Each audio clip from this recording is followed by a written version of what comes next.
Welcome back to another installment of the 94 podcast. I'm Brook, Eddle, joined here with Coach Chauncey and Jim Bushy. I know Jim is mobile. He's just taking care of things. He's just like the dependable person that we know. And appreciate you, Jim, for hosting for the NFL Draft. Big kudos to you.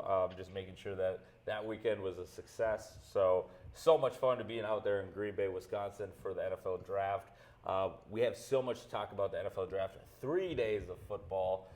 It is literally the state fair of the NFL, and I got to experience it for the first time live. So did Jim. Jim, you can also share some stories, and then Coach, you can also share your reactions to the draft. So we'll start with that. I'm here joined by Coach Chauncey Williams-Bearfield of the Hopkins football head coach, and also part of the CWB real estate team. Yeah. Awesome. Welcome. Thank you, man. Thanks for having me again, and it's always a pleasure, and looking forward to having some fun talking ball today. Awesome. We got a lot to talk about. First of all, pick number one, Cam Ward. Let's talk about him. He's the least talked about number one overall pick that I can remember ever covering an NFL draft. Out of the University of Miami, Cam Ward, what is your prospects for Cam Ward in Tennessee? I think he was accurately drafted. He was by far the number one pick, quarterback-wise, this pick in general in the draft. So I think he was drafted where he should have been drafted as the number one overall pick. I think going into a situation in Tennessee where there's going to be some lumps along the way, his mobility is going to be a big part of them being able to make something out of nothing to start out for the first couple of years. But I think his career is going to be bright. He has all the tools. He just needs the support and general manager to put the right talent around him so he can flourish. Absolutely. He's going to get a second-year head coach, so that's going to help. Like, he's going to have some stability carrying over. Now that Will Levis, they're sunsetting that project. I guess Mayo was not the secret formula to be a great quarterback. Exactly. Who would have thunk? Right. But parting shots there on Will Levis, but like Cam Ward, I'm excited to see him. He's a playmaker. Jim, I want to get your thoughts on Cam Ward going number one overall out of the University of Miami. I mean, he deserved it. He worked his way to the position. He was always number one on a lot of people's draft boards, so he deserved to go. And I understand not a lot of people are talking about him because, other stuff, but he deserves it. He played his heart out, and he deserves to go number one. Absolutely. And number two, another generational talent, Travis Hunter. Travis Hunter gets nabbed by the Jacksonville Jaguars. Maybe it might be selling tickets, but whatever it is, they made the right pick getting a two-way player. They're getting both a wide receiver and a cornerback that just won the Heisman. So that lets you know he is ready to play football, and he's a purist. That's what he does. He does play football. He doesn't party. He goes out and fish. He's a good kid, good Christian kid. Love that pick for the Jacksonville Jaguars. Normally, we're not talking about the Jacksonville Jaguars doing the right things, but drafting Travis Hunter is one of the best things that they've done in their franchise history, I would say.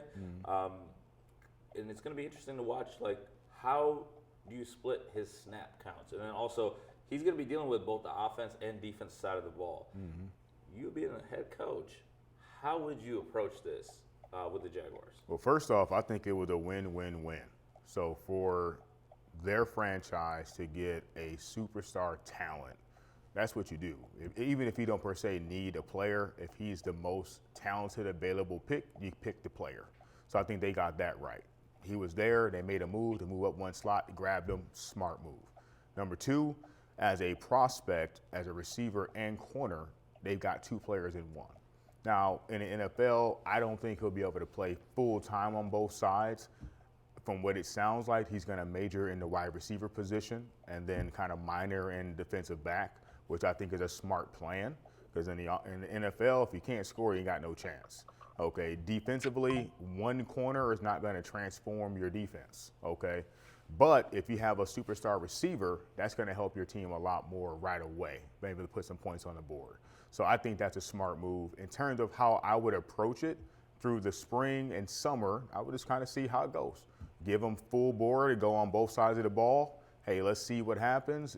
wherever he's more developed as of right now, spend more time there, continue to work on the other side of the ball that maybe he's not quite there yet, but in certain situation in packages, absolutely get him out there. And maybe a situation where he could be like a nickel corner, play wide receiver, start there and be a, go-to receiver, but nickel corner come in on third down or something, match up man-to-man with the number 3 receiver on most teams. So Absolutely. him not being a full-time corner, matching up against one of the lesser receivers was a bit more even matchup, and this was his athleticism and this know-how. He can make big plays there. Absolutely. As we've seen in college. His ball skills. Yeah, Sure. he's just a big play waiting to happen. So I think this is a great pick. It's a win-win, great prospect. He's going to be in the league a long time. The only knock I have against him is that he's a little slight. Okay. He's put some weight on, Like but 190, 185. yeah, 185 Max. or so. Yeah. But Devontae Smith, Devontae Smith for the Eagles is 175 pounds Another soaking wet. Heisman winner. Yeah, big time player. So he made it work, and we've seen other small receivers make it work. But just as a coach and making sure he has the longevity, and especially with going those extra snaps, we put some muscle on him, I think he'll be better off. Absolutely. Get his full NFL body ready. Absolutely. Okay. What was he, 21, 22? 21, 22. Yeah, so he got time to grow into his full grown man body. But Yeah. just in terms of trying to keep him healthy with those extra snaps, putting on Right. some muscle Absolutely. would help a lot. Absolutely. Being able to monitor that stamina throughout a 60-minute NFL ball game. Yeah, you got 18 games, okay, and playoffs if they make And playoffs. playoffs. So it's a lot more football than what he used to in college. They're playing more football for a longer period of time. They're going to play in cold weather situations. I know he's in Jacksonville for home games, but Sure. when they travel and go on the road later in the season, Games faster. absolutely. Right, So right. just in terms of what his body's used to, especially with those extra snaps, it's going to be still a big adjustment for him. And the more protein he gets in his body and more pounds he puts on, it's going to help him sustain that toll on his body.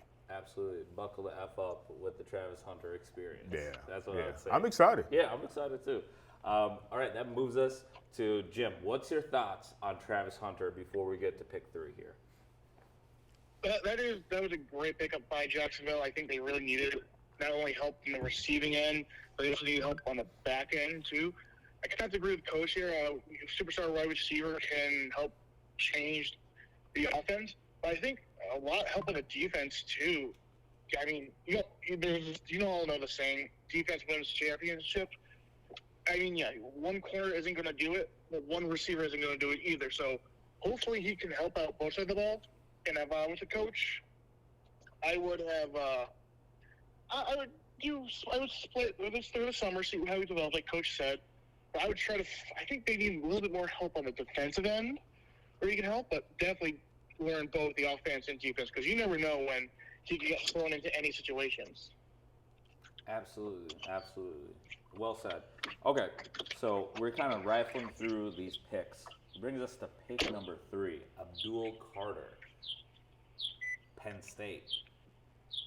Number 11, the last person that wore number 11 out of Penn State, Micah Parsons. Mm-hmm. He's going to be in the same division. They're going to be playing against each other.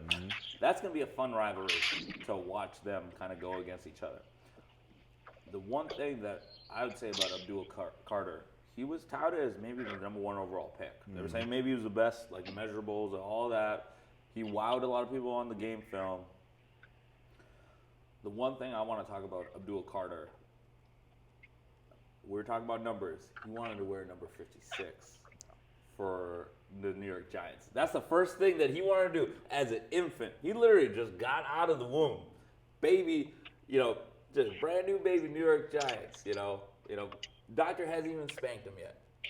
The Roger Goodell hasn't even shook his hand. But that's the first thought in his mind is, I want to wear 56 and be a great linebacker for the New York Giants. Lawrence Taylor, spoiler alert, declined, the invitation to wear number 56, which I see it from both sides, but I get it from Lawrence Taylor's perspective. Is like, hey, like I wore 56 and it meant nothing, but I made it mean something. Right. You're not taking that from me. And the Cowboys are a little different. They got 88. Yep. You got Drew Pearson. You got Michael Irvin, Des Bryant, now CeeDee Lamb. Yep. Yeah. So that's the playmaker. Yep. 88. 56 though. Like, in any way, could you see 56 being potentially like acceptable on a New York Giant player? Maybe after a couple years, you could see him maybe switching to 56. I mean, if he's just balling out. I say no, and the reason why is that Lawrence Taylor is like a mythical figure in football. Like, not to get too deep into the weeds, but he literally revolutionized the way we play football. You know, that stand-up outside linebacker, the 3-4, the rush end, all these things that we do now. Abdul Carter. You know, he's in that mold, but Lawrence Taylor started that. And the ability to rush the passer from a stand-up position was something that really wasn't done back then. Right. So it was a this foreign concept. and with the amount of proficiency, you know, MVP, to where the left tackle came about. The importance of a left tackle came about because of Lawrence Taylor. Sure. Okay. Ask Joe Theismann. Right. Ask Joe Theismann. Ask Joe Theismann, yes. How he feels about Lawrence Taylor and the importance of making sure that blind side is protected. The movie came, all these things. So, long story short, no. Lawrence Taylor is literally, and a lot of people's top players of all time, he's number one in a lot of people's top overall list. NFL player. Yeah. Right. You know, you ask a lot of football purists who's the greatest player to ever play in the NFL, they say Lawrence Taylor. A lot of them do. Because of all that he brought to the table, how he changed the game, what he was able to do during his era, and then also the mythical figure of him not really even preparing, all the partying he was doing and everything all else. Those extracurriculars. And then just walk on the field and it's be an absolute nightmare. So long story shorter, no. I don't like it.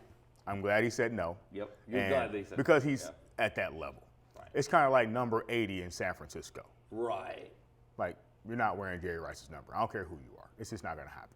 You know, Michael Irvin, one of the best receivers of all time, you know, somewhere between, I would say, in my humble estimation, between 10 and 20 of best receivers ever. Sure. He's in the it's top different. 20. It's different than saying this is arguably the number one linebacker ever and player ever. Gotcha. Wearing that number? No. No. Okay. For the franchise, you're just like, no. It's too great. That number is too grand. That player. That player is just at that level. Right. Okay. And then you would obviously wear his number. No. Just like that'd be like they wouldn't wear. They'd be like the new quarterback or 8 in the Patriots. Yeah. Saying they wouldn't wear number 12. Oh, that. You know who came right in after Tom Brady? That didn't work out too well. Mac Jones. Mm-hmm. I mean, he was number 10. He didn't ask for number 12, but like everything that they were comparing him to was, can you do it like Tom? How does this equate to play like Tom? Yeah. Because like it was almost like an impossible situation to win. Because like unless you go win 4 straight out of the gate, people are calling you a bust. Right. Instantly. And now what? Mac Jones signed with Jaguars. I'm not trying to make this like, oh, don't go for the number. But I can see it from the player's perspective of just like, I want to pay homage to the player. 1,000% agree with that. I love it. That means he's seeing himself as a franchise cornerstone player. I'm going to change the trajectory of the franchise. He's coming from the right place. For sure. But no. Like I said, that'd be like going to New England wearing number 12. That'd be like going to San Francisco wearing number 80. There's just certain players that are just so high up on that list that you're not going to wear that number. You're not going to wear that number. That player is in a room separated from the rest of even great players. Right. You know, great players are here. They're up here. Right. Like there's some players that are that high up, you know, in the heavens of football lore that no. Which I'll give you a pause here. I see this sometimes with the Vikings. I see guys wearing 84, and I'm like, I hate it. I hate it too. It's like Randy Moss. With a burning passion, I hate it. Like, what is going on? Like, I get it. Cordell Patterson wore it. Nope. Who is he? Irv Smith wore it. Irv Smith wore it. Yeah, Irv Smith Jr. Yeah, he wore it for a couple of seasons. What are we doing? Yeah, like I don't know. That number should be retired as soon as he officially retired. Should have been retired. And he's in the hall. He's in the hall. So worst case, after he went into the hall, the man's a cancer survivor it's on done. Top of all this. Yeah, that number should have been done as soon as he retired, like officially retired. I know he had some other stops, Tennessee, San Francisco, whatever. But when he was officially like, all right, I'm done. He's a Viking. That's where he went in. 100%. Yeah. So Hall of Fame for sure. That should have been a wrap. Nobody else is ever wearing number 84. He should already have his name in the Ring of Honor. It should be retired number, everything. What are we waiting for? Exactly. He's in the Ring of Honor, but they need to retire that jersey. Yeah, that's what I'm saying. Like, that should have been at the same time. At the same time. Oh, we're putting you in the ring. Number is retired. The whole thing. It's a wrap. Right. It's a wrap. Absolutely. Because I was there when they put him in the Ring of Honor. That's dope. Yeah, it was dope. Like, season opener against the Saints, super cool. You got emotional, but like, yeah, Vikings ownership, they need to take that extra step. Like you said, retire. He's one of them. He's one of them. So he's part of your franchise's history. Right. Viking fans or not, when you see 84 in purple, who is that wearing that number? What is going on? Even a casual fan, like, ain't that Randy Moss's number? Yeah, why is that number not retired? Yeah. Like, who's wearing that? Who's that? What?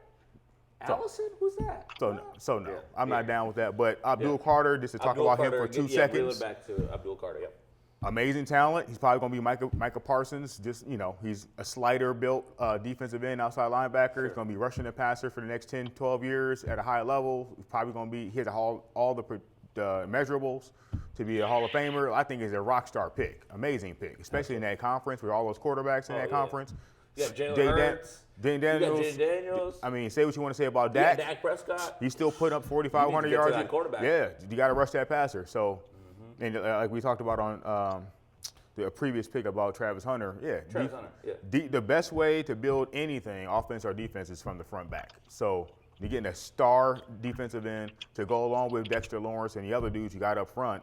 I think it's a great pick. Right. The Great game pick. Right. It was a great pick. They arguably may have, based on what they have with Thibodeau and Lawrence and everybody else up front already before they added Abdul Carter, Right. they got to have a top 3 D line right now. Don't they have Sexy Dexy? Yeah. Lawrence. Yeah. So right now you plug him in with those other dudes.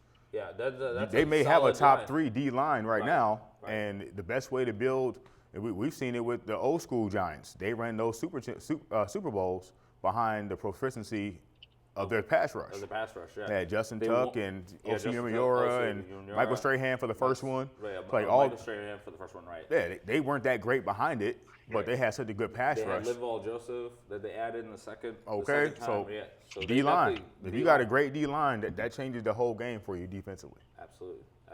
So with all that being said, Jim, we got to get your take on Abdul Carter. Yeah, my bad. We took off. We did take off. No, but it was good. It was good stuff. Yeah. I mean, going to be one of the best players for Buffalo. My goodness, for the Giants. He's going to be helpful in their line. Dude, you can't. If a number is sentiment with someone, don't ask for it. Like, you have a chance to, improve it, but you also have a chance to ruin it. And for my goodness, for him to say no to the jersey number is honestly fine by me. It doesn't make me angry. It doesn't make me anything. It makes sense. Like, why would you want your number, the one that you made the legacy, possibly ruined? Because you don't know what's going to happen in the future. So, it's going to be hard. I can't see him saying yes to give him the number, and I'm glad he didn't. Absolutely. And I'm sure the Giants GM is probably just happy that they didn't trade away the pick. They just got a rock star pick where they can feel comfortable because they had a hell of an offseason, especially coming off Saquon Barkley winning the Super Bowl after letting him walk and sign with the Philadelphia Eagles. The New York Giants have been licking their wounds until the draft. So, like, that has been a tough offseason for the New York Giants fans. I feel bad for you because I've been part of that situation where Kevin Garnett left my Timberwolves, won a championship immediately. So it's like I've been there. It's not the end of the world. Hang tight. The NFC East, everybody wins. Like it's almost like the NFC East. There's no repeat winner of that division. Like every year, it's like a brand new cycle. And now you got the Commanders coming in. Big news with the Commanders. They're moving back to DC. I don't know if you heard that. Yeah, that's in the works. Yeah. That's awesome. Yeah, that is awesome. That definitely needs to happen. That needs to happen. Being right there in the city again. Yep, right back in the city. Right back in Chocolate City. Oh, yeah. Yep. But, yeah, let's get back to the fourth pick. I know we were talking about New England Patriots. Who's going to be blocking for him? It's going to be Will Campbell. So that's a solid pick at 4. And Will Campbell, he's very outspoken. He's talked about how, as an offensive lineman, you can't give up sacks. Otherwise, you're going to be selling car insurance. But that's real. Like, you're going to be right next to Jake from State Farm selling car insurance if you're not able to protect the main player, the quarterback. So Will Campbell is going to be protecting Drake May. I think that is a great pick. That's a rock star pick for Mike Vrabel taking over and kind of almost in a way re-identifying the Patriot way. Before with Drake May, it was kind of like, well, we'll see what we got. Now it's like, hey, we have a plan, and we're going to make sure this player succeeds. Now they got Stephon Diggs, and potentially there was some talk there that maybe the Eagles wanted to trade up for Abdul Carter, that maybe the Patriots were going to be in talks for A.J. Brown. So I think Mike Vrabel eventually will try to get A.J. Brown back because, like, that's the player that he drafted. So, like, I think the Patriots are going to be a dark horse team. So watch out for the Patriots. So pick number 5. Jog my memory. Who took who's the 5th pick? I can't recall. Okay. Off the top of my head. Maybe, Jim, you could help out, but I'm going to Google it right now. Let me see if I can do it. NFL draft. Who did we go through? Picks by picks. Number 5 was Mason Graham, Cleveland. Defensive tackle for Cleveland. Yep, Mason Graham, Cleveland. Yes. Okay. Again, defensive tackle. They got Myles Garrett, so they team him up with Mason Graham. I like the pick. I mean, they still need a quarterback. I mean, in the first round, you're just like, all right, Cleveland, you still need a quarterback. First one's off the board, and you were thinking maybe Shedeur Sanders could land here. All right, Mason Graham, good pass rusher. They gave him a 93 grade. I don't see anything bad with the pick. Yeah, I like both picks for the Patriots and for the Cleveland Browns. Oh, yeah. You're in the AFC. There's a lot of big-time running games out there. Top quarterbacks, almost all the top quarterbacks are in the AFC. So being able to slow down the run, being able to slow down passing games, offensive line for the Patriots. You got a young quarterback. You can never go wrong there. It's an old-school Patriots pick. Build it from the trenches back, like I've been saying. Vrabel, defensive coach, just run the ball, play great defense. It's right up his alley. Yeah. I love it, both picks. Absolutely. Both picks. I know, Jim, you're a Patriots fan. That's your AFC team. What do you think of the pick? Will Campbell, offensive tackle out of LSU. I mean, it's a great pick. It helps out the front line, helps out the rookie quarterback with May, helps out with the running game. It helps out a lot. So it's a good pick for them. Absolutely. And then Mason Graham, defensive tackle, Michigan. For Cleveland, your thoughts on that before we move on to pick 6? I mean, shocker that they didn't pick Sanders, but again, they need a lot of help with that team. So, I mean, it's a good start in a good direction. For sure. Hopefully he can make a big impact. Absolutely. And then that brings us to pick number 6. In the mock draft, this is where I had Shedeur Sanders going. And I thought it made sense because of the Tom Brady connection to Las Vegas. But they said, no, we're going to go with number 2, Ashton Genty. Which a lot of people argued that, he should have been the Heisman this year. But again, that conversation's for another day. But Ashton Genty is going to be in the backfield for Las Vegas with Brock Bowers up front. It's interesting. I don't know who's going to be the mainstay quarterback here in Las Vegas. Gino? Yeah, they brought him in. Okay. He's getting paid. He's the guy. I think it's not even a question. Okay. It's going to be Gino. Is it going to be Gino? Okay. Now, I love the pick. Pete Carroll. Pete Carroll and all his big stops where he was winning Super Bowls and having really, really good teams, it started with the running game. All the way back to USC with Reggie Bush and Lindell White. Right. He loves to run the ball, play really good defense. That's his calling card. He's playing great defense and running the ball. This is a Pete Carroll pick. You got a pretty good quarterback. I like it. I like it a lot. And then with Genty, he's going to be able to revolutionize that offense quick being able to run the ball and dictate some things to the defense. It's going to make it a lot easier on the quarterback, get some easier coverages. I like it. He's going to be baby beast mode. Yeah, that's what they're looking at. Yeah. That's what they're looking at. He's probably going to he might lead the league in rushing attempts next year. Oh, Like, I believe it. They're going to be running the wheels off of that boy. Oh, for sure. He's going to get that Larry Johnson treatment. Absolutely. Back with take your diapers off. You know, like, if you remember those days where Larry Johnson was getting fed, like, almost 30 carries a game. He had like 400 carries 2 years in a row, which is wild. That's wild. Yeah. That's wild. But those Chiefs teams were good. Those Chiefs teams were You good. know. They score points. Yep. Right? And I know for fantasy, Ashton Gentry's probably going to be the number 1 pick for Yeah, he's got a lot to be of top 2 or 3 for Top sure, 2 or running 3. backs. Oh. He's going to get the ball. He's Like going to crazy. get the ball. Literally, when you turn on Las Vegas Raiders football, think Ashton Gentry. Yeah. Yep. Pretty much. And Brock Bowers. Yeah, for sure. Those are two. But they work together, though. They work together. All the play action passes with the running game stuff going on. You can't double cover them. It works together. Great. It works together. And then they also have Jacoby Myers. He's a speedster. He's a speedster, That's good.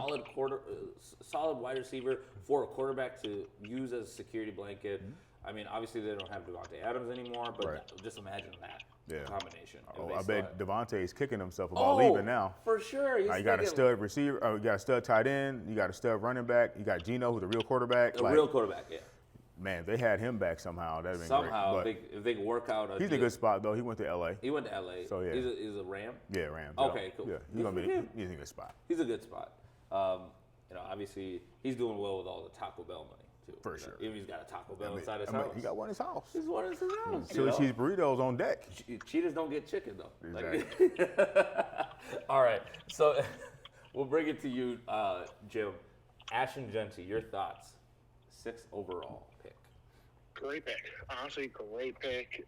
They could find, helps out with their running game, helps out with everything. And honestly, I'm not surprised he didn't go earlier. I probably could have gone and helped out Cleveland. They could have gone and helped out New England. But dropping to the Raiders actually was a good spot for him because now you have the threat of running and the threat of a tight end. So now if Geno Smith can be himself, maybe they can make the playoffs this year. Absolutely. And he's going to be running with another Boise State Bronco, former Minnesota Viking, Alexander Madison. So that's going to be a cool backfield to keep tabs on. All right, so we'll keep speeding through. We'll just do the top 10, and then we'll just talk about full NFL draft reaction. So we're just going to jet through. Pick number 7.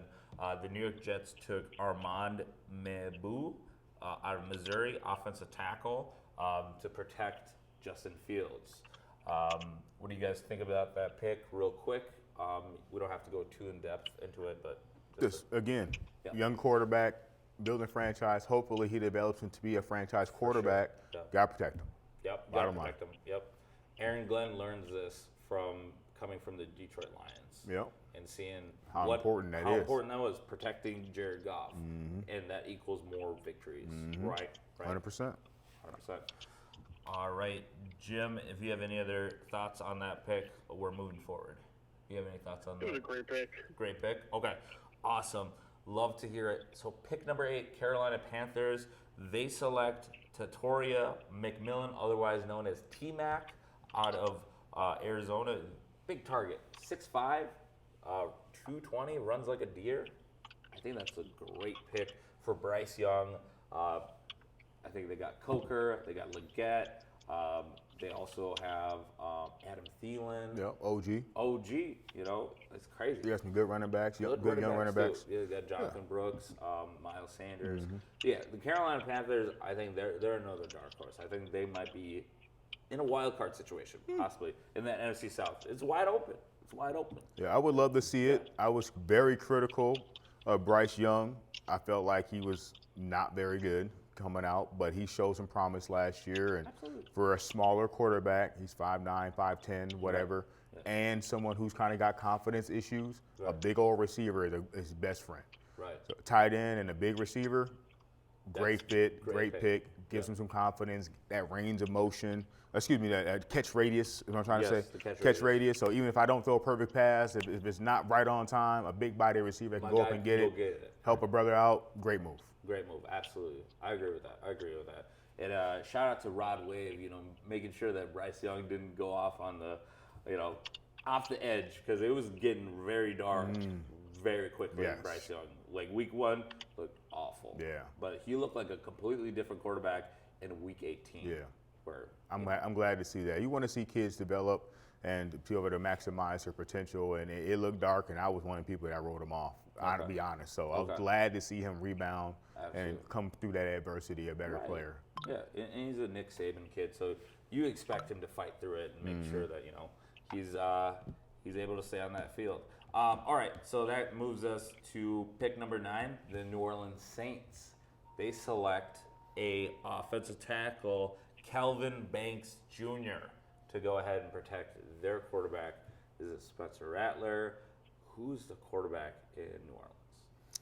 Derek Carr? I don't know. Yeah, I mean, a lot of questions. They've got obvious issue at quarterback, and if you don't have a quarterback, it's going to be extremely tough. And in that division, those teams are getting better down there. Right. Tampa, they've got it rolling down there with Baker and Mike Evans and everybody going on. They just drafted a quarterback, Tyler Skue, Yeah, out of Louisville.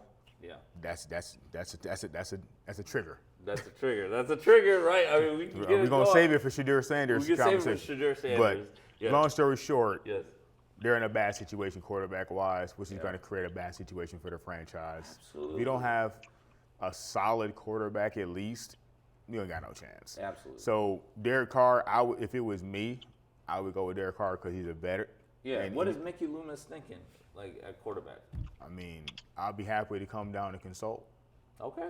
Absolutely. No prank calls though. No prank calls. No prank prank calls. calls. Okay. But yeah, they got to fix that quarterback situation. Obviously, it's too late now. I mean, Yes. unless you throw a huge bag at Aaron Rodgers or something, but Right. that's the only available solution. So they're kind of stuck. Drafts come and gone, free agency's come and gone. They sat on their hands. Right. That kind of, for me as a coach and also for the players, not making a move at such a glaring position that has issues, kind of said that they're punting on the season already.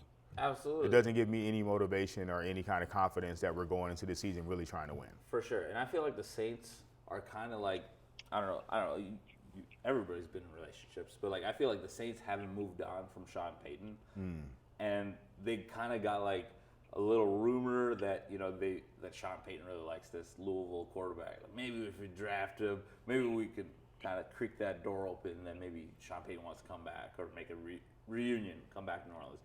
I think he's happy with Bo Nix. Yeah, So I don't think he's coming anytime. They gave him a huge bag. Yeah, he's in not a coming. good situation with a good team. A great city. He ain't coming back to New He ain't Orleans coming back to New Orleans. no time soon. No time soon. So no, that's Yeah, just Saints fans, you guys can rewatch Home Team with Kevin James, and you guys can have your pipe dream that way. that ain't happening. That ain't happening.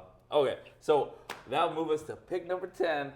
Oh, Chicago Bears, Leon's favorite team, and we definitely want to thank Leon for jumping on for the mock draft, pinch hitting. But yeah, the Chicago Bears. I was joking. Shadur Sanders going number 10 to a Bears fan. He was like, "Oh no, don't do that to me. Don't do that to me." That'd be wild. That would have been wild. Like having Caleb Williams and Shadur No back way. to back years, that would have been wild. But that didn't happen. Colston Loveland was taken at the 10th overall pick out of Michigan. I don't know. Tight end. I thought maybe they were going to go with Tyler Warren out of Penn I agree. State. I thought that was the pick. That was my take as well. I don't know what Ryan Poles saw with Colston Loveland, but maybe he was like, hey, let's do the play of love, land, and I really love this pick. I never thought about that. Yeah. If that's his logic, that's dumb. That's dumb. Like, I was thinking Warren was the sure lock pick at number 10. And he landed to him. I had Fell the to him. pleasure and privilege to go watch the Gophers play Penn State. Sure. I Was it seen homecoming? Warren. Yeah, Yeah. I seen Warren in person. He is an absolute dude, and he gives me like George Kittle vibes. Sure. I can run, I can block, I can catch. I'm very physical. I'm very aggressive. So for me, Swiss Army knife. 100%. And you would think with Ben Johnson and his offensive genius to see a tight end that can do so many things and has so many his obvious gifts Right. that you would have picked him to go along with Caleb. Again, quarterback's best friend, running game, tight end. Right. big receiver. Big receivers. Makes it easy for him. I don't have to be perfect. Option routes over the middle, all the things you can do. I play all the things that tight ends bring to a quarterback. Right. I would have thought they would have went with Loveland. Warren, instead of Loveland. And then you go back and look at what Loveland did at Michigan. Yeah. He's primarily blocking. Big body, has the upside, made some plays, but he wasn't like a dynamic go-to receiver in the passing game. So I felt that for Caleb and everything they want him to be able to do, stud receiving tight end, who's the obvious number one tight end on the board, would have been the pick. Right. He needed somebody that was ready to go week one, not somebody that Caleb needed to hey, let me get him going with a couple dink and dunks. Think of Brock Bowers. Everything Brock Bowers did last year, that's what Warren has the potential to do. Right. They're kind of the same player. Sure. Big, athletic. Right. They run routes legitimately run routes like a receiver. He's that kind of guy. They even ran Wildcat stuff with him at Penn State. Yeah, they did. So he's a straight up athlete, run after the catch threat, run the whole route tree, inside the numbers and outside the numbers.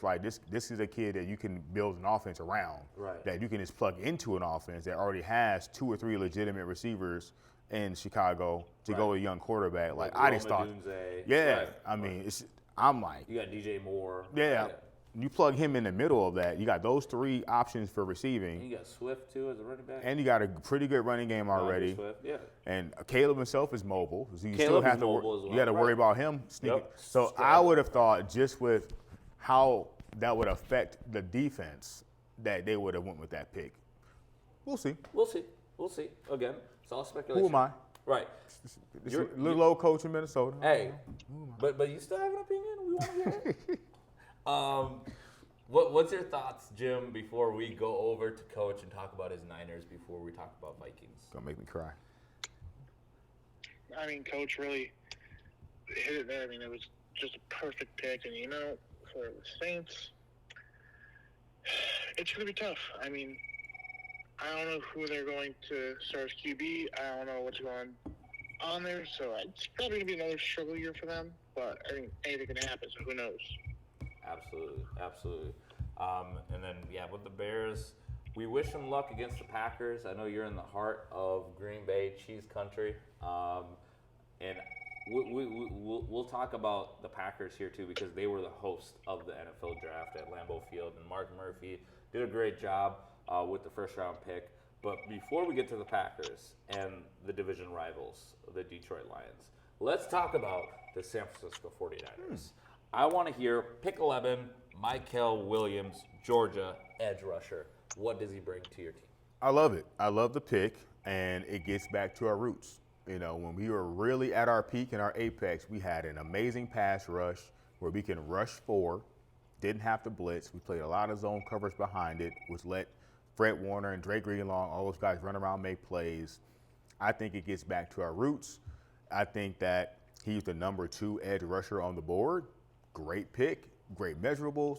Now we have a legitimate guy to go opposite Nick Bosa, which makes it very difficult for teams to slide all the protection towards Nick and not have to worry about the other side. Now you have to play us both sides of the line. Keep him honest. I love the pick.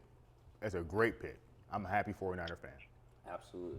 And in the first, 4 rounds, we picked 5 defenders. Okay. So obviously, anybody who's been following the 49ers even casually, our defense wasn't quite what it was last year. Right. So that was a big, and we got my boy Saleh back, boy. Saleh's back. So we got Coach Saleh back. When we was at our peak, he was our DC, obviously, as everybody pretty much knows. So we got him back. Going back to the scheme that we ran back when we were playing our best, which is very big on rush 4, drive everybody back. Yep. So now having that pass rush to go back with Coach Saleh and getting guys healthy, getting back.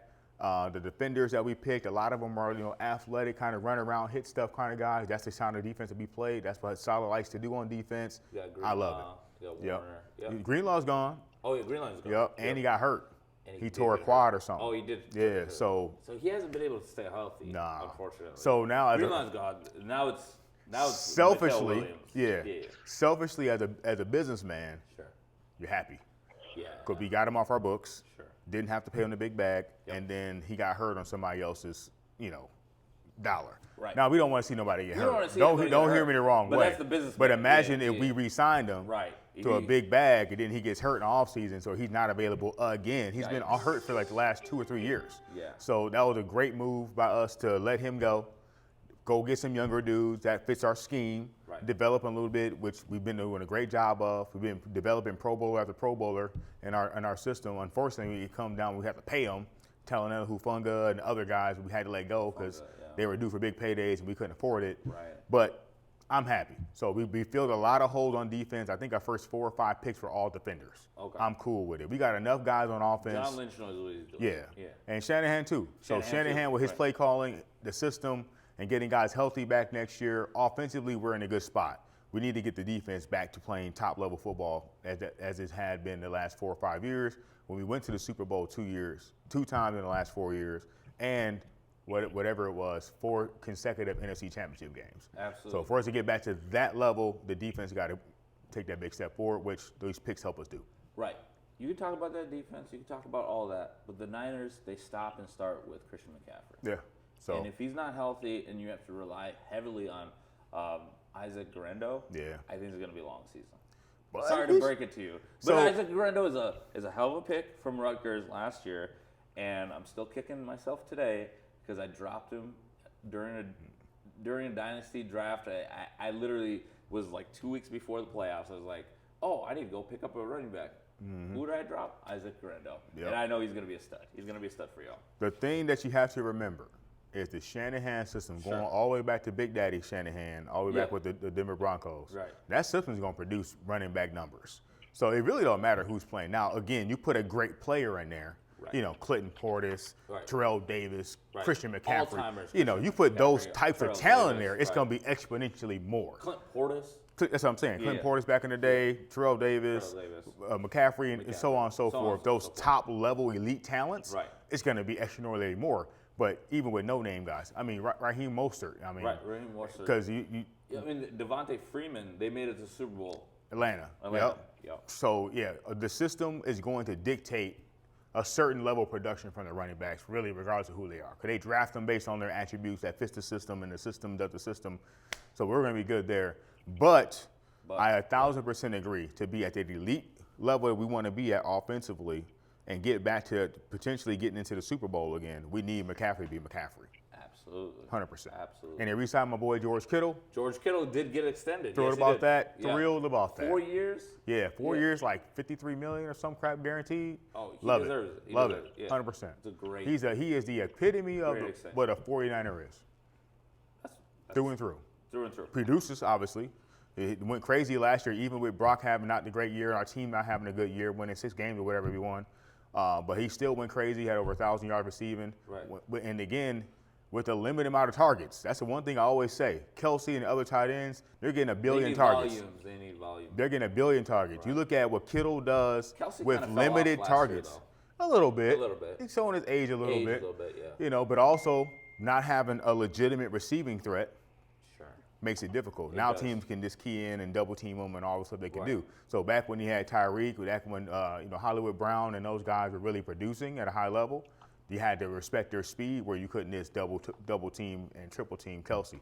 So I think that's a little bit of both. He's getting a little older, but also defenses are like, hey, we're not scared of those receivers. We can just double team him and try Double to limit. team, pinpoint, right. It's Yeah. like Brandon Ayuk was out.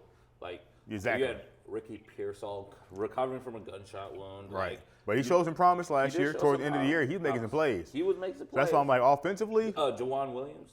Jennings. Oh, Jennings. Yep, Jawan Jennings, yep. Jawan Jennings, yep. You know, you Sorry, begin. excuse me. No, you Yeah. good. You good, Yeah, man. You Jennings. good. I got you. We're good. We're good. All right. But you get BA back, Brandon Ayuk back. You got Kittle. We got Ricky Pearsall, Jawan Jennings. I mean, we good. You guys offensively. Good. Offensively. Okay.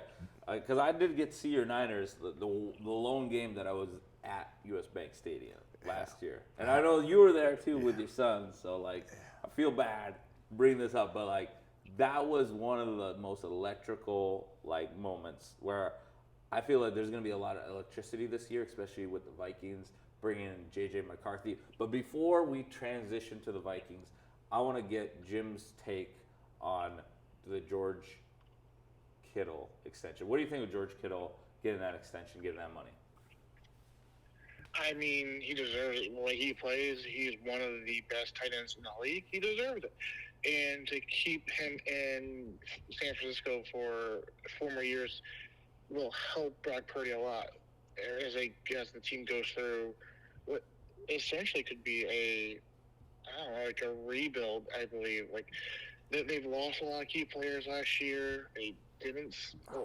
Free agency is about to start soon, but True. it's a good signing for them. It is. But I think he's going to help out, be more of a factor this year than last. Absolutely. I would agree with that. So let's shift over. The NFC North. Matthew Golden was selected number 1 overall for the Green Bay Packers. That was a great pick because I was hearing all the Packer fans in Green Bay during the draft. They were like, if we don't get a wide receiver, I'm going to blow a lid. Like, we need a receiver bad. And they went and got their guy. 23, landed to him.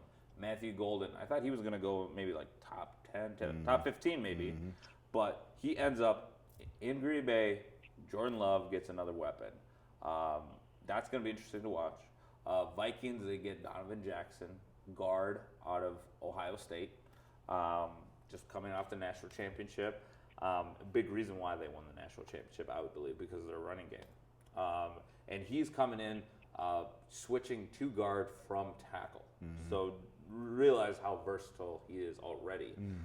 So that's going to be a big piece to what I like to call the Great Wall of St. Paul, where we have the center coming in from Indianapolis, Ryan Kelly. We also have Will Fries coming in from Indianapolis.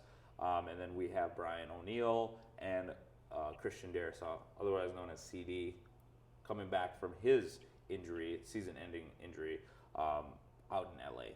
So we get Donovan Jackson and then J.J. McCarthy. So that's going to be the core, the offensive line with the quarterback. I really like the fact that the Vikings made that a point of emphasis going into the offseason is like, no more games. We need to fix the offensive line because they were pushing us all the way around. That Monday Night Football was probably one of the most embarrassing losses as a Viking fan that I could remember. Like, honestly, maybe you could say the NFC Championship game, 41 donut, but I knew that game was over. But watching Darnold just struggle to even complete passes behind that line, yes, he's partly to blame. I know he's in Seattle now, but he's still partly to blame. He needs to help the line and get rid of the ball faster. But the way that we got manhandled in the playoffs, I know Kwesi Adolfo-Mensah saw that, Kevin O'Connell saw that, said never again. We cannot put a team out and say that we're going to stand by this team with that kind of effort and type of execution on the offensive line. So I'm excited about this. Again, great draft. I mean, who did Detroit get? Let's take a quick look at Detroit because they got Tyleik Williams, who's a defensive tackle out of Ohio State. Smart move. I like that. And Malachi Starks. That guy somehow landed to the Baltimore Ravens, and he's I think he had over 300 or 400 snaps, gave up 1 touchdown in FBS. That's crazy. And that's what Kirby Smart brings to Georgia. And another pick that I feel like needs to be highlighted, great value pick, is not only Tyler Warren at 14 for the Colts. That's going to be a great pickup for them. Jalen Walker. Jalen Walker, University of Georgia linebacker, great pickup by the Atlanta Falcons. I don't know if he's going to stay in Atlanta, but definitely watch his career because I think he is going to be a stud for years to come. And then wrapping up the last few picks here in the first round, Jackson Dart was picked right after the Minnesota Vikings. What do you think of Jackson's Dart? He was the second quarterback taken in the draft. Overrated. He played in the SEC. He played in Lane Kiffin's system, offensive guru, offensive-minded coach. I think his numbers were solid. His ability to move, I think, is a little bit over-touted. They're saying he's like a Josh Allen. No, he's not. Let's stop that. He's just white. Now, Let's stop that. Yeah. he is athletic, you know. Pump the brakes. Yeah, but he's not a running quarterback, and he won't be a running. He's not a game Brett. changer on that level. Yeah. You know, he can maybe scramble and ad lib, but he's not going to be like a running where you're going to design quarterback-driven runs behind him on the next level. So I think he's overrated. I think they reached there. I think in terms of a overall skill set, I like Shador more. Okay. You like Shador more. Right? Yep. And you got to remember, they have Malik Neighbors. They have a young, and then they also have Tyrone Tracy. They got a nice running back there. They have pieces. They have pieces in New York. So Shador Sanders was still on the board, but they still take Jackson Dart. So I think we'll see. also, we'll see how too, this plays out. Yeah. for me, you know, recent history tells you a lot. So for the Giants to pick Daniel Jones and kind of reach on him, white quarterback that's mobile, does have ability to throw, but not an elite arm talent, not an elite passer. You've seen this movie before. You just did this for Daniel Jones. Yeah. So for me, I thought it was not a good pick, and I think that Jackson Dart's overrated. In the next 4 to 5 years, he's going to be a backup quarterback. Wow. And he was taken 25th. Yeah. Wow. Yeah. That is a huge price to pay for a backup. Okay. That's your someone outlook who on- will turn into a backup. That's He's gonna assuming be if the starter. He goes down that path. Okay. So, what's your take? We want to take we want everybody's take on Jackson Dart here, because like I have my take on him too, but I want to hear your take, Jim. What's your take on Jackson Dart out of Ole Miss, quarterback, second overall quarterback taken in this draft? I mean, it's a risk they're taking. They got him at 26. They probably could have gotten someone off of free agency that probably has more experience. But, I mean, it's a wait and see. I understand they had Jones, and he was a wash. I mean, that's the risk you take. A draft pick is never a guarantee until they prove himself. So they think he was the second best quarterback in the draft, so they went after him and they got him. It's a wait and see. Maybe he'll be a backup in a year, like coach, or a couple years, like Coach said. Maybe he'll be the starter for the next 10. Just gotta wait and see. Right. It's a big position to get wrong. Let's just say that. For the GM, I think was Joe Schofield or whatever. He might be updating his resume here soon, because he's just been having some really bad picks. I mean, like, he had the opportunity to take Jaden Daniels, right? And I think Jaden Daniels was actually the second overall. So I take that back. He could have moved up to get him. So I think his son might be a better GM. I was getting ready to bring that up. Yeah. He asked his son, "What do you think?" He was like, "Nah, we shouldn't get rid of Saquon." No, we should not. His son said that. Yeah. And go draft Jaden Daniels. Like, go trade up for him. Like, he's going to be the Hire his star. son, man. Right. Hire his son. Yeah. Okay, so this gets us back to the Vikings. J.J. McCarthy just had a presser, 100% cleared, no medical restrictions. He's out there, QB1, and he was just going through some walkthroughs. I know you might thinking like, whatever, it's just walkthroughs, but that's a big part of the rehab, is actually being able to go take the presser as a QB1 and have that feeling of just like, I'm fully back. And now, there's B-roll out there with his hat backwards, him throwing the ball at TCO, which is out in Egan, with the Vikings first team. So I think that's pretty cool. And he said that he's ready to start. That was his quote. He said, "I know I'm ready to start." Like, when they ask him, like, how do you feel? Do you feel like you're ready to start? He has that confidence that he's ready to start. That gets me excited to see what J.J. McCarthy is going to do with Justin Jefferson, Jordan Addison, Tyler, with T.J. Hawkinson, and then you also just drafted Tay Felton out of University of Maryland.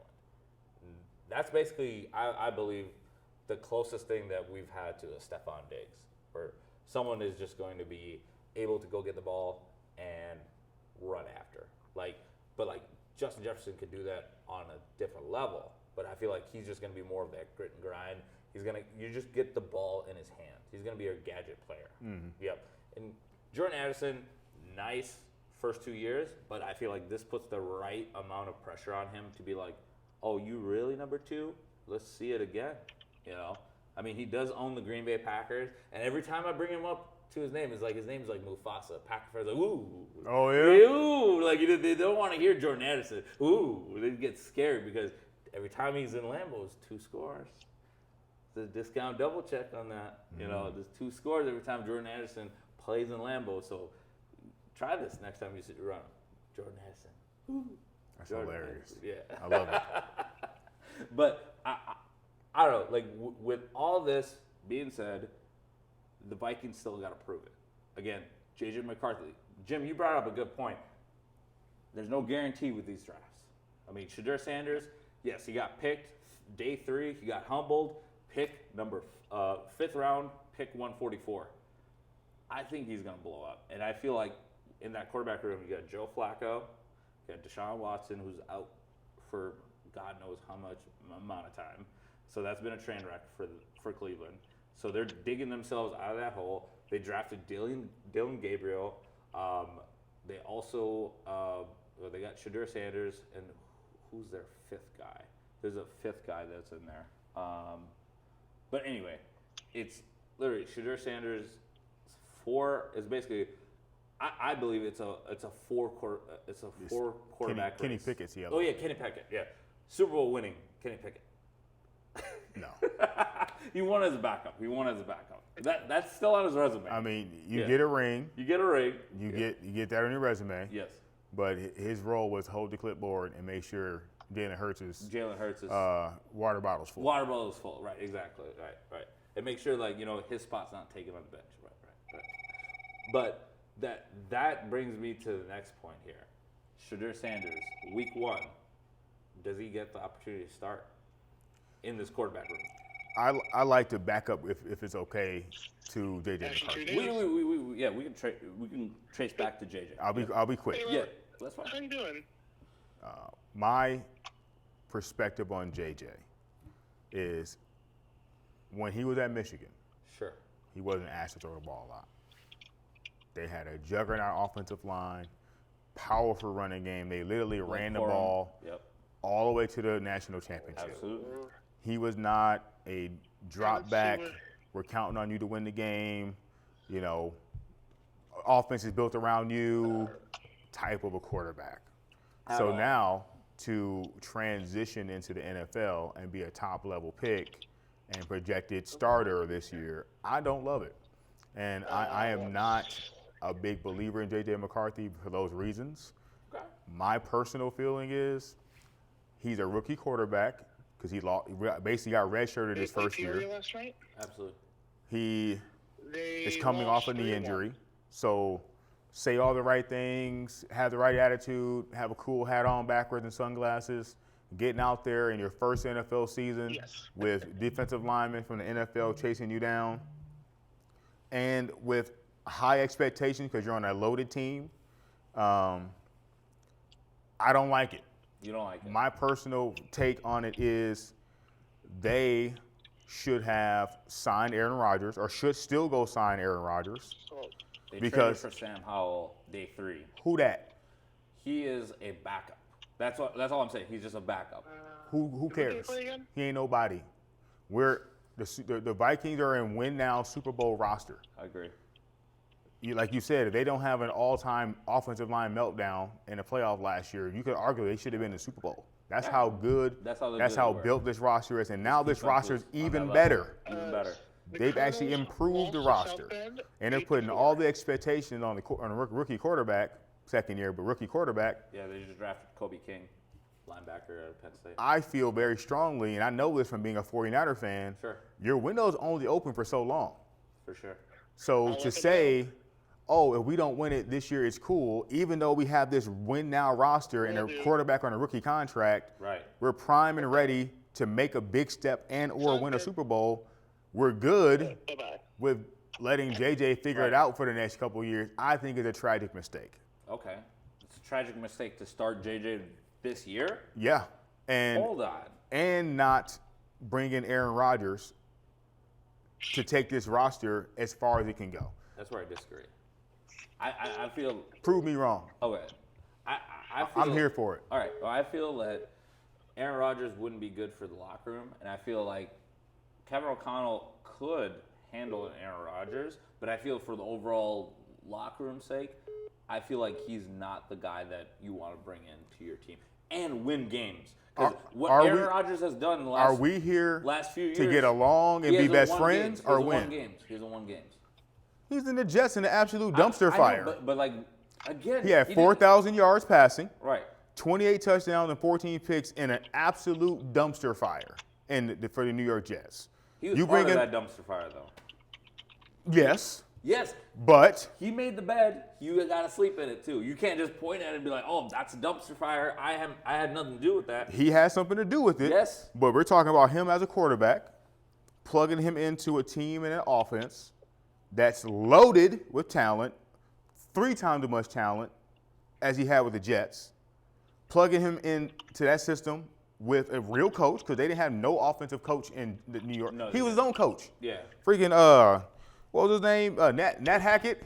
Oh, yeah, Nathaniel Hackett? Yeah. What a hack job. Yeah. What a hack job. Yeah. And then they fired their coach, Robert Saleh. Robert Saleh, yeah. That's your boy. So yeah, but it wasn't his fault. Yeah. The DM. But like, Rodgers deflected everything to him, and like, I think Rodgers disrespected him the whole time. Yeah, the way he pushed him on Monday Night Football. Yeah, he pushed him up after he's going for an embrace after a touchdown. What the hell are you doing? But here's the point. I would have benched him. Yeah. Here's the point. Yeah. We're here to win in the NFL. For sure. This ain't high school football where we're trying to teach lessons and all that kind of stuff. Sure. And the NFL is a win now, win the Super Bowl or bust situation. If we really care about winning number one, Aaron Rodgers gives us the best chance to win at the highest level this year. Period, point blank, end of story. Watch. When you get into the season with J.J. McCarthy, he's a rookie. They're going to be blitzing him, disguising coverages, stunting and doing a bunch of weird stuff. He's going to struggle because he's a rookie. Yeah. And we got all this talent, this great offensive line, this great defense, with Brian Flores running that defense. We got all these receivers. We got multiple good running backs. We got a great coach in KOC. And the team's going to be limited because they got a rookie. Mark my words. Mark the date. We're going to be watching games like, damn, if we had a freaking quarterback that can read a blitz, man, we'd be straight. Man, if the kid wasn't scrambling out every play instead of hitting his check down, we'd be great. Man, if he wouldn't stop taking sacks, man, we'd be great. I think there's going to be. It's going to happen. Okay. That's your perspective. I know today's May 3rd. We'll jot down the date. We'll pull this up for a record. This will be part of the archives. But I feel like what J.J. McCarthy is going to do is he's going to evolve with this offense. I feel like maybe you might be overshadowing the fact that he did hand the ball off a lot at Michigan. And I feel like a lot of people are maybe misconstrued thinking that he could pass the ball. That's why he was handing the ball off. I feel like he can make every throw. He did prove that in the first preseason game where it was against other NFL prospects. Ain't nobody blitzing or playing real defense in preseason. Still, they're fighting for their jobs. They're fighting for their jobs. Who, me? I'm out there. I'm out there at linebacker. No, I mean those players. No, those players. I'm saying you might as well have me out there. I know, but they did make an NFL roster. Some of them did that he did go up against. So that's why I'm saying he made all those throws in that game. And then if it wasn't for his torn meniscus. How many teams have we seen win we 4 games in a row?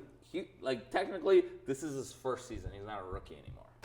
He is a rookie. He ain't played. I know, but let's be real. He was there for a lot of the reps. Oh, you mean watching film? Yeah, watching film. Oh, that's great. Mentally, he's been getting ready for that. Mentally NFL. and doing is 2 different things. It is 2 different mentally things. Right now, I feel like you're kind of discounting his mental preparation as well. I'm being realistic about. I'm being realistic too. I'm not being mentally prepared and physically doing is 2 different things. True. I can be mentally prepared to run a triathlon. You get my butt out there trying to do that right now, I'm dead. True. I'll give you that. But in the NFL. That's the thing. He gets week to week. So he gets better every week. Mark my words. It's not just a one shot at it. In the games that our defense doesn't dominate, sure, and we're not able to overpower people running the ball, yes, and when we need him to be like, oh, shoot, We need need a JJ. play. We We need need a play. JJ to win the game. Right. Oh, we need JJ to convert a 3rd and 13. Like the time where the quarterback can't be hidden, that's where we're going to suffer. I feel like there will be a learning curve, which is okay. That's what you have to accept. When we took this path, we decided not to continue to shoot ourselves in the foot, because that's what we did with Kirk Cousins. That's what we did. I mean, like, we didn't get the job done. The ultimate goal, winning the Super Bowl. That's shooting ourselves in the foot. Every time we give that money to a quarterback that doesn't deliver, for me, you're doing a Plaxico Burress. You're shooting yourself in the foot. You're not helping your cause. So that's basically years that we took away that we couldn't win the Super Bowl. So now we're starting right over square one with JJ McCarthy, and I feel like he gives us the best chance to win over a long period of time. You're saying right now, that's my point. Aaron Rodgers, what's his mind state? I don't know that. As the coach, that's a big unknown. Coach. As the coach and the GM, I agree. You got to sit him down up front. Look, bro, you can't be in the media talking crazy. You can't be acting like you got to set the stage. Right. But that's right. why you're the coach. Yep. They hire you to maintain and manage the roster and the culture and locker room. So before you make that commitment, yes, have that conversation. And if he's not talking right, then no, we're not interested. Aaron, let's be honest. At this point, Aaron Rodgers is desperate to be on a good team. Yes, he is. To get another Super Bowl. Yes. So I find it very hard to believe if KOC, especially a coach he respects, KOC has a proven record, is obviously the great offensive coach, great coach in general. Right. Franchise is on point and going higher and higher every year. He's been to the mountain. Quasi's doing a hell of a job building the roster. Right. So he wouldn't come in here talking crazy and acting crazy like he would in New York. They gave him the red carpet because he was the savior. You're not going to be the savior here. You're going to be an important piece, but you're not going to be able to move and do how you was moving and doing in New York. That's not happening. Right. So that aside. New York was way more desperate. Yes, and they just did whatever you want. Right. So that's not the situation here. Right, exactly. But my point being is, what I'm saying, you could have either brought back Sam Darnold. Sure. And gave him like a big fat 1-year contract. I was not going to be happy with that, yeah. But like we said, the offensive line gave him literally no chance. 2 weeks in a row. And I'm going to be honest. You needed the most. I'm going to be honest. Yeah. Yep. I love KOC. He was calling bad plays because they were long developing plays, play action pass, take a 5-step drop. Now we're looking down. Bruh, you should be screens, quick slant, pitches. Like, get the ball out quick if you know your O-line is struggling or your quarterback's not having the greatest amount of confidence. Right. So he didn't help him out either. No, Go back and watch some games. A lot of them plays. Quick slants. The only touchdown that they scored was a quick slant. Ball came out quick. Ball came out quick. Yep. Especially when you know they're heating you up, bringing blitzes and everything else. And Detroit, they're a cover 1, cover 0 team. They're playing straight up man-to-man, putting hands on everybody and blitzing you. It's not a secret. No, it's not so I think KOC fumbled in his preparation and play calling. O-line didn't give him a chance. So bring him back. So that way, at least starting the season, you have an established veteran that we've seen play at a high level in this system. So it wouldn't be a whole learning curve and all that kind of junk. And then if he's killing it in practice and or Darnold's not playing great, plug homeboy in there, JJ. Okay. But to put the whole thing on him now and you have this great team, because like you said a restart. If we were restarting the franchise from where we suck and we're trying to build the team and now we just drafted the quarterback, Tennessee. Yeah, put them out there. They all learning together. We're not expecting to win Super Bowl this year. For sure. We 4 or 5 years out. Yeah, you don't have all the weapons already. Yeah. Cool. Yeah, you're in the Cam Ward's conversation. Yeah. That's what I'm saying with Tennessee. Yep, with Cam Ward. Yeah. But now you got a Super Bowl team and a great coach. Like these moments don't stay open forever. Right. So you got to cash in when you can. And I feel like they're not doing that, and I don't like it. And I know I'm right. Wait, let's circle back. Let's circle back. Late January, late December, early January, into the season, going into playoffs. I'm like, dang, if JJ didn't have that bad game against the Packers, man, we would have one win where we could have been a home for the playoffs versus not being in the playoffs. Like, I'm telling you, and I'm not saying that just because I have a thing against JJ. Sure. It's two things. One, I haven't seen you do it before. I haven't seen you haven't be. seen the I haven't track seen you record. do even what Shador did. Right, Shador was the centerpiece of the offense, and he was throwing his team to wins. He was being counted upon to throw the team to wins. He wasn't doing that. Cam Ward throwing his team to wins. Sure. Jackson Dart, say what you want to say. He was throwing his team to wins. Right. So if I haven't seen you do it in college, and then we're going to bring you to the NFL, the top pick, and say, hey, we're going to ask you to do something that we really have never seen you really do, and we're going to hope that it goes great. I don't like that. I just feel that they have set up with KOC, Kevin O'Connell, I believe also Phillips, the offensive coordinator. They've set him up to reach these benchmarks. And I feel like they wouldn't put him. You think they can win the Super Bowl this year? I think right now they can compete, but like again, they have to prove it on the field. I could tell you right now they can go win the Super Bowl, but until they can show me the championship level that the Philadelphia Eagles showed on Super Bowl Sunday, all around, I feel like we have a solid group that can compete for a title. Jalen Hurts is another one. Yep. Jalen Hurts, not a great passer. Not a great passer, no. Even if receivers were saying, man, I wish we could throw the ball more. I wish Accurate balls? Can I get an accurate ball? his Right. receivers were saying that. Right. So, again, that's kind of what I'm saying. Sure. They put a system around Jalen Hurts, knowing he's limited as a passer. Let's just be real. He is. Yes, he is. He is. Great receivers. Great receivers. Elephants up front blocking for him. Absolutely. Saquon Barkley. Saquon Got that defense. Got a stud tight end, Dallas Goedert. Right. So how many games, though, even last year in a Super Bowl run, did Jalen throw them to wins? That's the thing. They don't need to. They got Saquon. They lead with their running game. Their running game opens up the rest of the offense. But my point, all I'm saying is, and we can move on. Sure. We got long-winded here. Sure. Jalen is in what year, 5 or 6?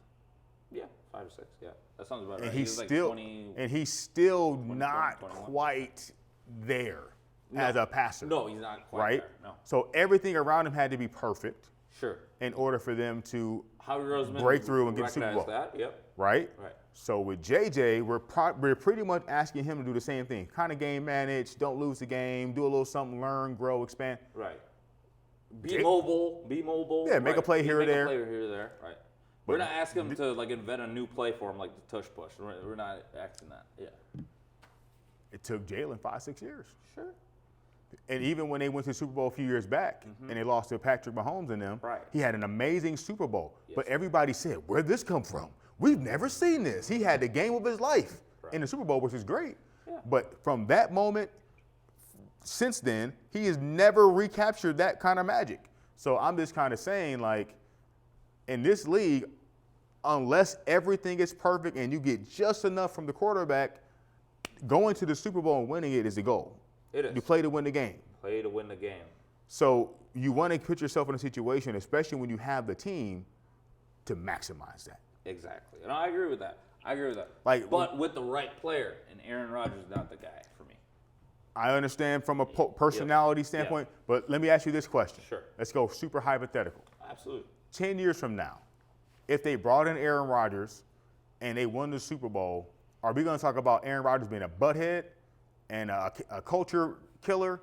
Are we going to talk about, man, Vikings finally got that Super Bowl, boy, 2025, man, we finally got one?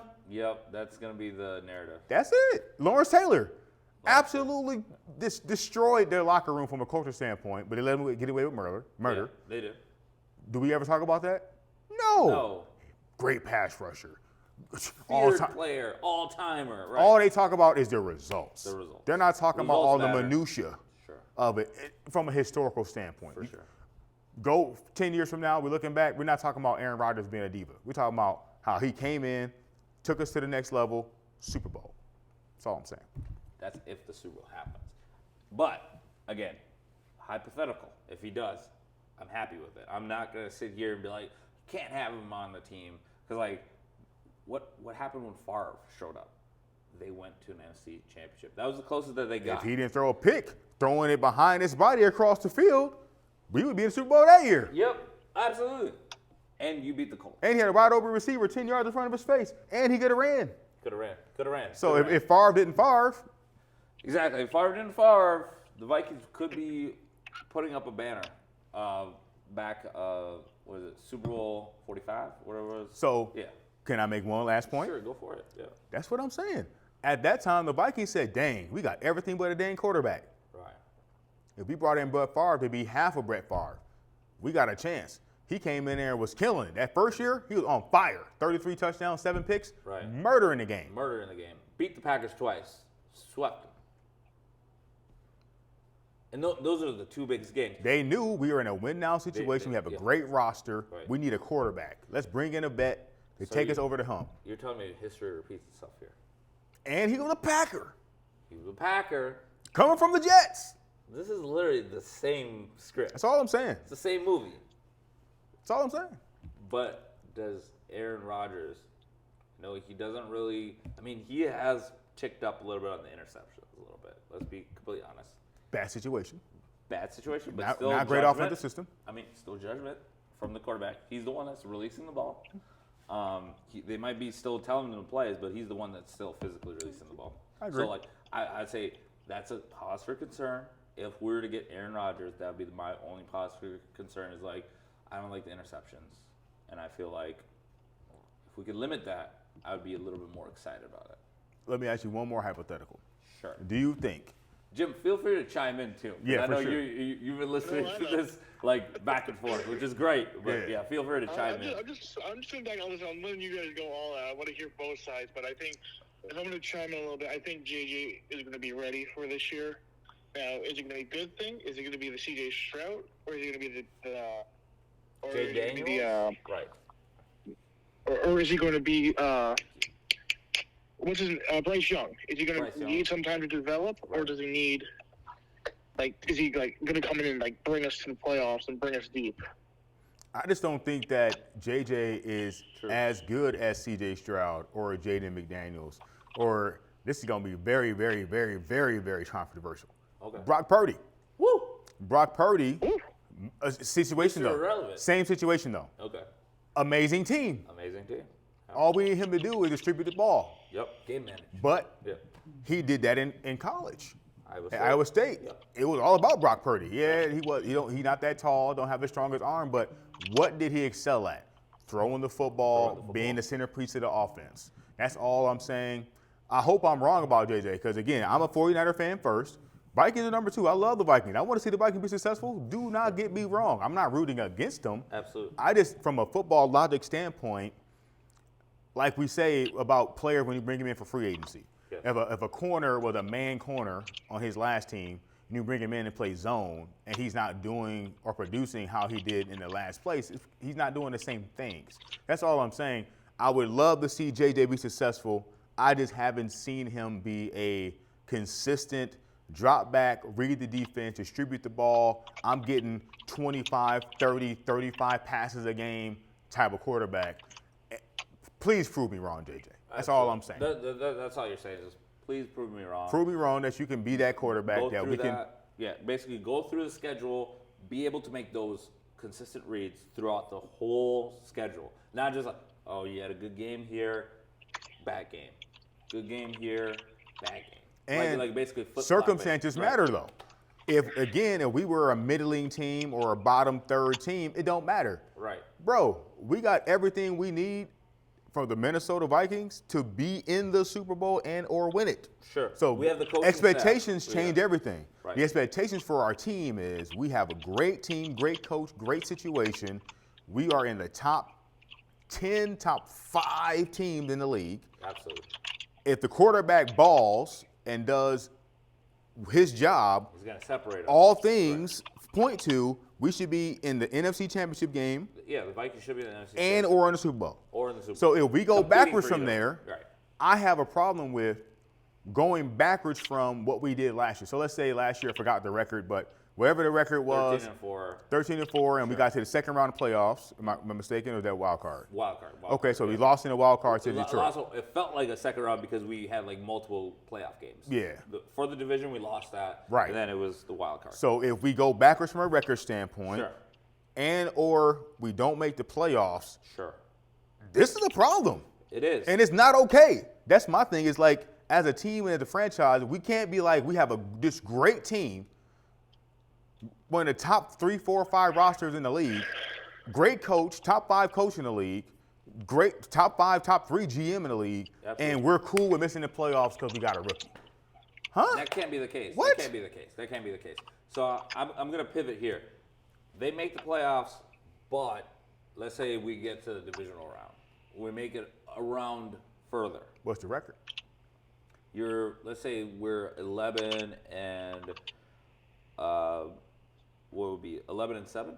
11 and 7. So if we Yeah. make it around further in the playoffs, Right, but it's we're a better. wild card. But like, let's say we go on the road again. We're not division champs. We'll just settle. We'll settle expectations. We're not division champs. Either Green Bay, whoever wins it, Right. or Detroit. We coast into the divisional round. We beat our wild card opponent, whoever it is. We beat Seattle or whoever. We get to the divisional round. We play at Detroit. We play at Tampa. We play at Philadelphia. You play at Philadelphia. Saquon goes crazy. You lose. I feel like, okay, you played up to that level, but as long as it's a hard-fought game, you're not getting blown out, I can live with that. All right, JJ, we'll come back stronger next year. I disagree. I'm not saying that it has to happen this year. I want it to happen, but if it says like, all right, he has to learn how to win, because like I was watching a really cool documentary, and then I'll land this plane. We'll talk some basketball too, but I was watching this cool documentary with Magic Johnson and Isaiah Thomas this morning. Super cool. It's players only. NBA TV does a really good job where these players encapsulate like their careers. So 1984, if you can remember that, Lakers, Celtics, Magic Johnson. I mean, he's coming off winning it his rookie year. So it's kind of like the same situation where you're saying like, why can't we win with this guy? If J.J. McCarthy wins it his first year, that'll be almost like the expectations. Well, why can't we get to the Super Bowl every year? But with Magic Johnson, 1984, the first time he ever lost at a major level. High school, he killed it. College, he killed it. NBA, he killed it. Every time he's in a title situation, he's coming out on top. For him to lose to Larry Bird, and literally, he was with Isaiah Thomas after the game. Not a word being said between them, those two, but he was just crying. Just because he had never felt that defeat of just like, you had to go home knowing that you were number 2. Yeah, and then that was his biggest rivalry at the time, Larry Bird. But that whole offseason, he was like, I'm about to come back. And I feel like that might need to happen with J.J. McCarthy at some point, where he has to come back from his injury. But now, once he actually gets into the game action, I feel like if there's a huge loss, he has to come back from something like that too. Because like the great ones, Tom Brady, he had to lose the biggest one, the giant loss. Like when they lost to the Eli Manning and the New York Giants, I feel like that could have really defined his career. Just say, couldn't be perfect, Tom. You lost the giant one. But then after he was able to reclaim his legacy when, they went on to win Super Bowls against the Seahawks, Atlanta, in like comeback style. But again, I think it comes back to like understanding the player is great, but you got to understand we also got to be patient for their timeline to kind of sync up with the team. Because I feel like JJ has greatness in him, and I feel with his now NFL coach Jim Harbaugh said like he's probably going to be the best Michigan prospect of all time. I hope he's right. I hope he's right too.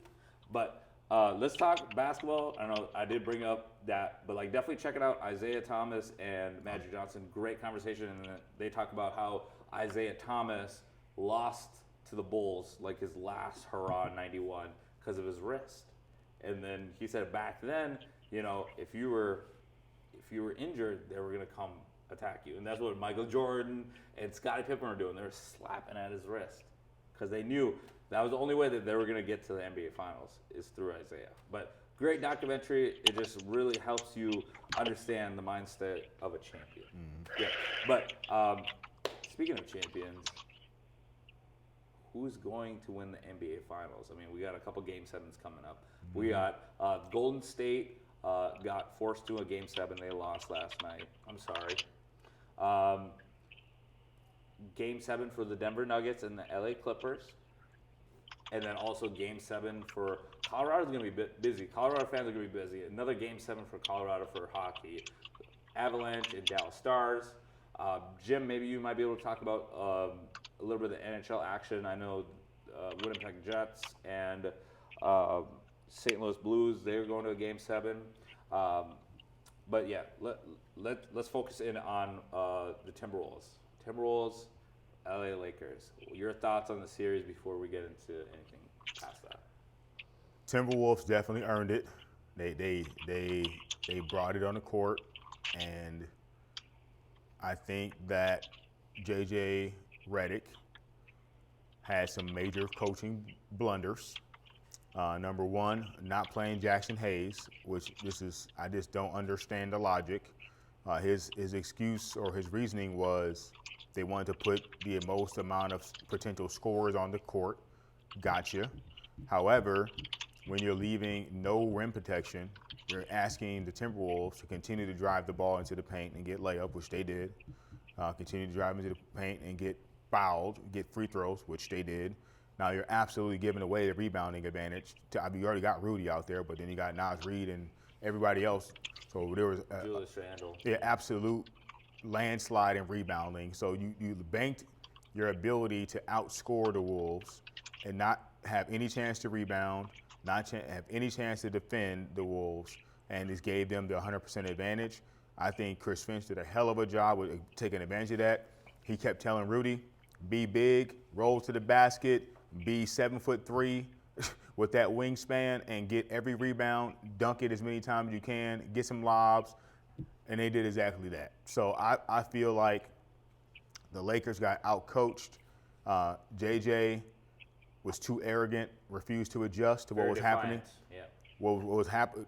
As a coach, you come in with a game plan, and God bless him, he probably thought that was the best way to win. When you get into the game and you see that it's not working, that's when you have to adjust. Don't double down. Yeah. Yeah, don't double, triple down, like I kind of said about the Vikings in a sense. You're sinking the ship to protect your ego. Exactly. So Jackson Hayes at least would have been able to give Rudy some resistance, to not obviously give Rudy a free reign over everything happening in the paint. And also, here's another quietly kept point. Luka is at his best when he has a lob threat. Exactly. When I can drive to the paint and kick, drive to the paint and have an option to throw a lob to Jackson Hayes, or I can finish on my own. So you're building the offense around Luka, but you're handicapping one of his biggest weapons, was being able to throw those lobs when he drives into the paint. So I just think Wolves deserved it. They get to celebrate and talk all the trash. And hats off to Coach French. Hats off to the boys for the Wolves. In order of my teams, number 1, Lakers. Number 2, Wolves. Number 3 is Golden State. Bay Area kid. Bay Area. So cool. I love it. I'm happy for them. They deserved it. I don't have any problems with it. I got you. Yeah. Anthony Edwards definitely got his wish. He was able to go up against LeBron and Luka, and knowing that Luka eliminated him the last time that they were in the playoffs, I think that was cool to see his maturation as a playoff performer. We saw it in round 1 last year against Kevin Durant, who went after him. Same thing in Game 3. He was checking him like it was like a defensive back. Like I like the fact that he learned from LeBron, and I believe this series was actually won last summer in the Summer Olympics. Well, Yeah, because he got up underneath, LeBron James, and he was literally just learning how he plays, what he likes, what he doesn't like to do.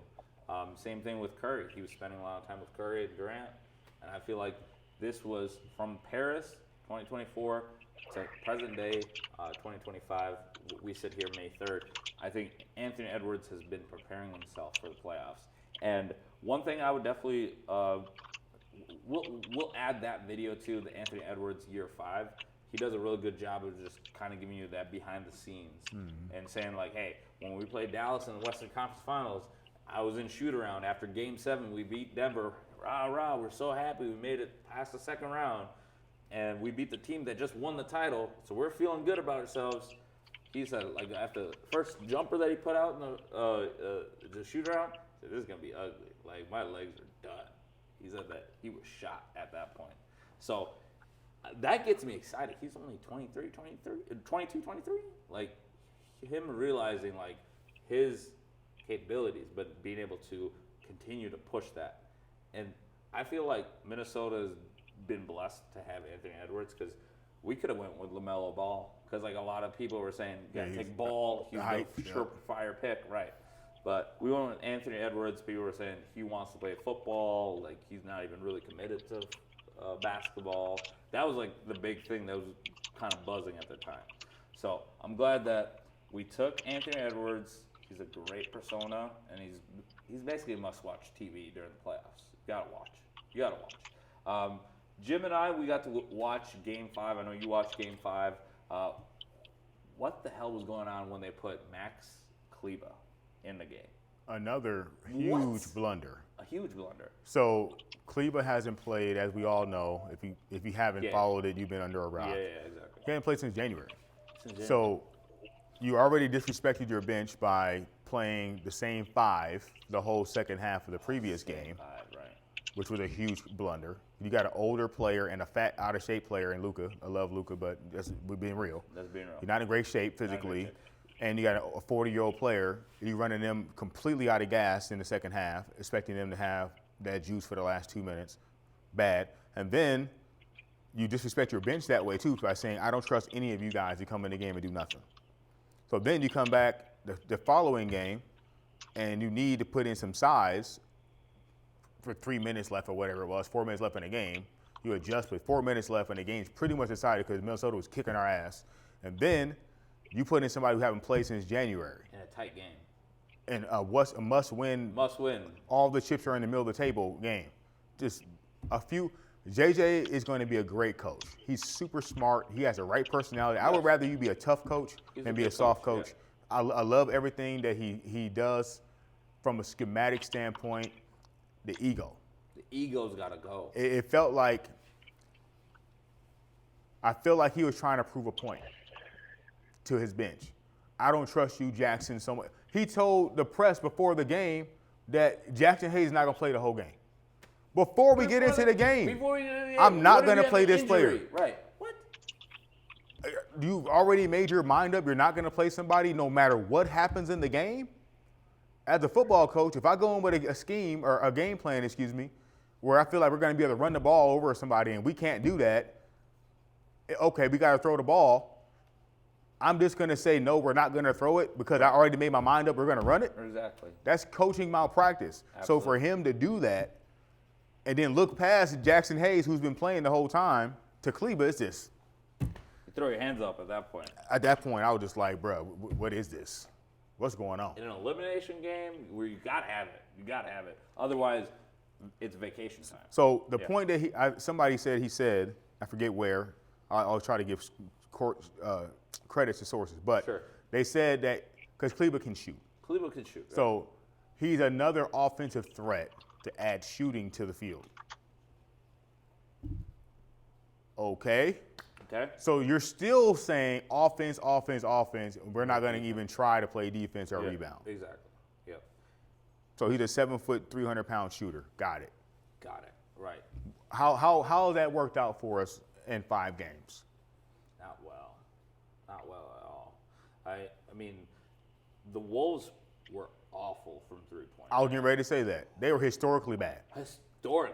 They were worse 7 for 47. They were worse than the game that the Rockets played a few years back when they shot 27 straight misses from 3-point range.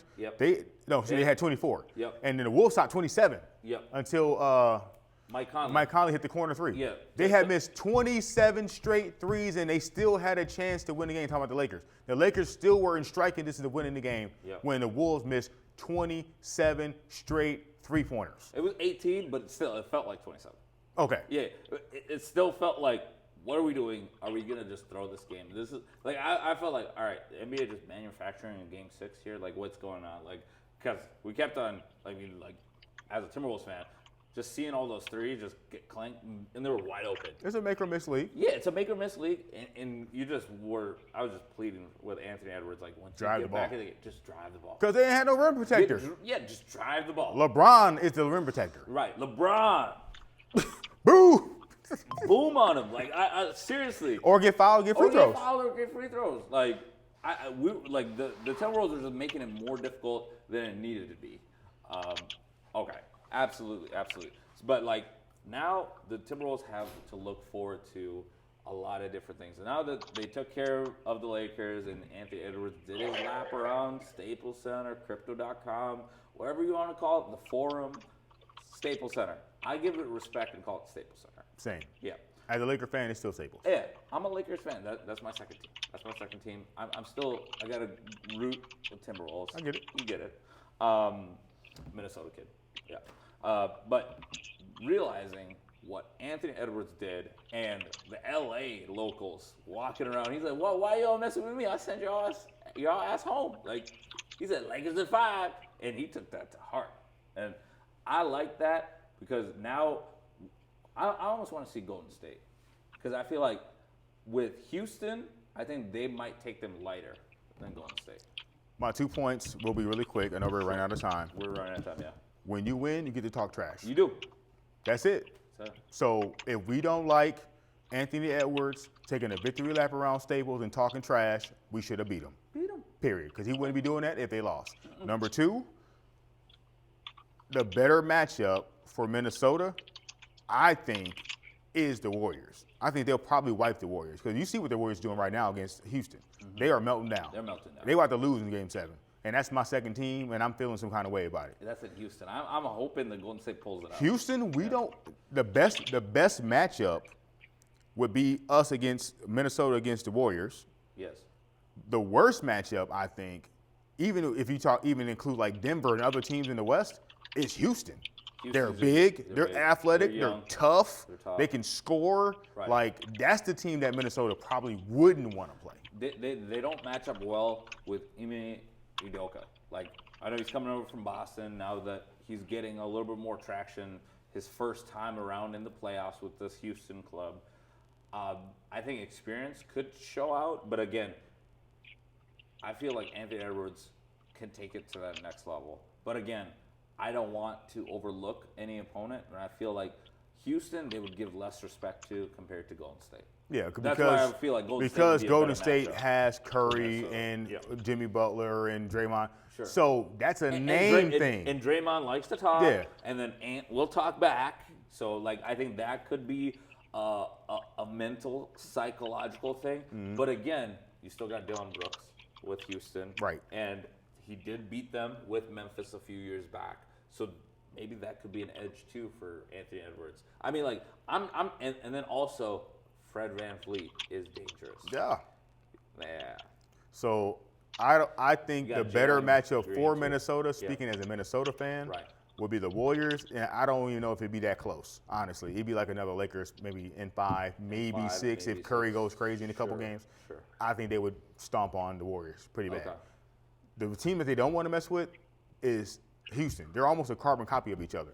Long, athletic, physical, tough, trash talking, play great defense. Right. Like, that's going to be a slobber knocker. It is. That could be like a seven-game series type battle. But I like the fact that Houston's playing 7 out the gate. Mm-hmm. And then I think that's going to give us an advantage for legs and then also experience. Yeah. But Houston's young, too. They're young. They can come back a little bit faster than maybe older, more veteran-heavy teams. Exactly. That's true. All right, so we're going to wrap up here. We're going to land this plane. Mm-hmm. The Game 7 tonight, Denver, LA. Who do you have advancing playing OKC? If I had to pick a team, I'm going to go with Denver. I think they're at home. Yeah. Denver's at home. Veterans, been there, done that. Championship medal. I think Jokic takes it up another level, maybe score a little bit more. He's been more in kind of facilitator mode most of the series. See him getting more aggressive offensively.